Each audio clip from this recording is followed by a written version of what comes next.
Marinir Brigade ke-155 mengusir kerumunan pejuang angkatan bersenjata Ukraina dari Lyubimovka di wilayah Kursk. Rekamannya ramai beredar di media sosial Telegram pada Jumat 18 Oktober 2024. Angkatan bersenjata Rusia menghancurkan sekelompok personil musuhnya di sepanjang jalan. Tampak setelah Rusia meluncurkan serangannya, pasukan Ukraina lari kalang kabut.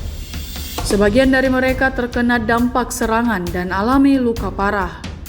Tidak diketahui pasti ada berapa jumlah korban jiwa dalam peristiwa ini. Video ini viral dan menyita perhatian warganet.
Download Tribun X sekarang, menghadirkan lokal menjadi Indonesia.